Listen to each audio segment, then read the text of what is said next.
Hello everyone, তোমরা সবাই কেমন আছো? আশা করছি খুব ভালো আছো, সুস্থ আছো। ভাবছো তো কোথায় যাচ্ছি? হ্যাঁ, কোথাও বেরিয়েছি। সকাল থেকে ভিডিও করতে পারিনি জানো। এখন বেরিয়েছি প্রায় 4:30-5টা বাজে। 4:30 নয়, দেখো অন্ধকার হয়ে এসছে, 5টাই বেজে গেছে। এখন করে আমরা যাচ্ছিলাম রিক্সায় করে একটু চার্চে। আর আমাদের ওই সামনেটা যে মেলাটা বসেছে সেইখানে অত সুন্দর মানে সাজিয়েছে। আর এই দেখো আরেকজন এর চুলটা বেঁধে দিয়েছে বলে টুপি পরতে দেবে না, তাই কানে হাত চাপা দিয়ে রয়েছে, তবুও টুপি পরতে দেবে না এই ঠান্ডায়। তো যাই হোক, এখানে একটু ঠান্ডা কম, তাই আমরা এরকম খোলামেলাভাবে ঘুরতে পারলাম। আমাদের ওখানে প্রচণ্ডই ঠান্ডা জানো। আর এই দেখো চার্চে এসে গেছি। এখানটা আমি কোনোদিনই আসিনি, ওর সাথেই প্রথম এলাম, বেশ দারুণ লাগলো। আমি একবার পার্ক স্ট্রিট ওই সাইডে গেছিলাম, ওদিকটাও জাস্ট মানে ওয়াও দেখার মতন থাকে এই 25শে ডিসেম্বরে। তবে এখানে আমি প্রথম এলাম এই চার্চে, বেশ সুন্দর লাগলো। অবশ্য চার্চের ভিতরে ঠিক কী হয় এই দিনটা সেটা সম্পর্কে আমার কোনো ধারণা ছিল না, তবে এখানে গিয়ে পুরোটাই দেখতে পেলাম। দেখো সুন্দর করে পুরো চার্চটা সাজানো, আর একদম নিট অ্যান্ড ক্লিন, কোথাও অপরিষ্কার নেই, কিছু নেই, খুব সুন্দর করে একদম মানে মনে খুব শান্তি লাগে জানো। এরকম একটা পরিষ্কার এত সুন্দর জায়গায় একটা যেতে পারলে খুব ভালো লাগে।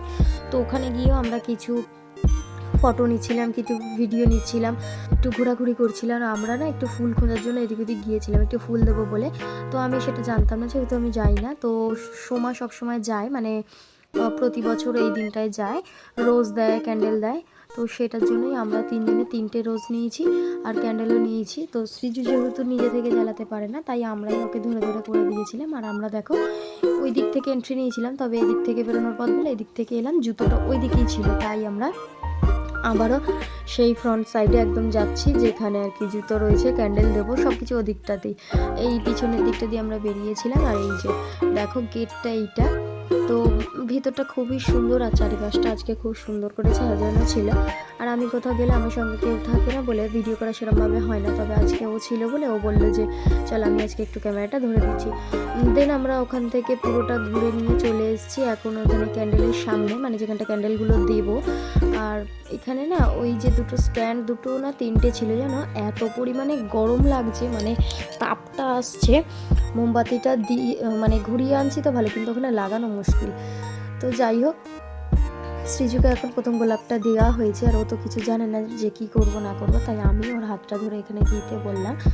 তো ও দিয়ে চলে এসছে। আর ও যেন না একটু কী বলবো, চুপ হয়ে রয়েছে, কী ভাবছে আমি বুঝতে পারছি না। হয়তো নতুন জায়গা কীরকম সেটাই চিন্তাভাবনা হয়তো ও করছে। তো তারপরে ওর পরে আমি রোজটা দিলাম, দিয়ে একটু প্রে করে নিয়ে তারপরে আমি ফোনটা ধরতে মানে সোমা গেল, ও গিয়ে রোজটা দিল। আর তো ও তখনই আমাদের 3জনের রোজটা সুন্দর করে গুছিয়ে দিল, যেহেতু সৃজুরটা পড়ে যাচ্ছিলো তাই। দিয়ে তারপর ও আর কি প্রে করে নিল, দেন আমরা ওখান থেকে বেরিয়ে পড়বো। তো ক্যান্ডেলগুলো এখন দেওয়ার বেলা 3জনে পরপর করে ক্যান্ডেলগুলো দিয়ে নিচ্ছি। তো এখানে ক্যান্ডেলগুলো স্ট্যান্ডে দিতে সৃজু পারেনি বলে ওরটায় সময় লাগিয়ে দিয়েছিল, আর তারপরে ও দিয়েছে, আমিও দিয়েছি। এইভাবে ওখানে সময়টা কাটালাম, বেশ ভালো লাগলো জানো। তবে যেহেতু ঠান্ডা ঠান্ডা একটু একটু লাগছিল, তাই এবার আমরা ভাবছিলাম যে বাড়ি ফিরবো। আর একটা জিনিস, মানে সোমার আর কি ডিউটি ছিল, ওখানেই চলে যেত একেবারে। আর মাকেও ফোন করেছিলাম, মায়ের সাথে কথা হলো যে ও ডিউটিতে ঢুকে যাওয়ার পরে আমি মা ওই একই জায়গায় মিট করবো মেলার সামনে, তারপরে একটু ঘোরাঘুরি করব। তো আর আজকে ওখানে না একটু শো আছে, ম্যাজিক শো আছে, দেখি ওটা দেখতে দেয় কি সৃজা জানো দুপুরবেলা আজকে ঘুমায়নি, তাই আমার মনে হচ্ছে না যে ও আজকে আমাকে ম্যাজিকটা দেখতে দেবে সেরকমভাবে, কি করবে জানি না। আর ও তো জানো একটু গাড়ি চড়ার পাগল, তো ওই যে ঘোড়া মারুতি যেগুলো থাকে বাচ্চাদের ঘোরার জন্য রাইডগুলো, ওইগুলো মানে না থাকলে ওর ঠিক মেলায় গিয়ে মজা নেই, এরকম একটা ব্যাপার। তো তারপরে দেখো আমরা এখানে মোমবাতিগুলো দিয়ে নিলাম, অ্যাট লাস্ট আমরা বেরিয়ে পড়েছি। ওদিকে ডিউটিতেও চলে গেছে, আর মাও এসে গিয়েছিল।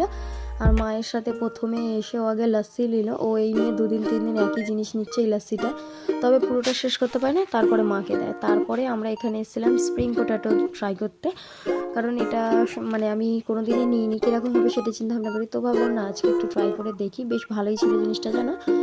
আর সৃজু এটা খেতে খুব ভালোবেসেছে, এটাই হচ্ছে ব্যাপার। মা ফু দিয়ে দিয়ে ওকে ঠান্ডা করে দিয়েছিল, তার প্রথমবারে ওর একটু গরম লেগেছিল, নেয়নি।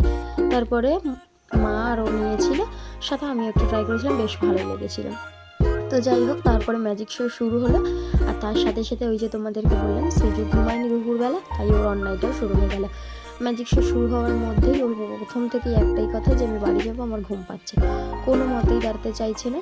আর ওর জন্য যে সিটটা নিয়েছি এমনই হলো যে ওর সিট ছেড়ে বিরক্ত হয়ে আমার কোলে বসছে, আর ওর সিটটা পাশ থেকে একজন তুলে নিয়ে এলো, নিয়ে নিজে বসে পড়লো।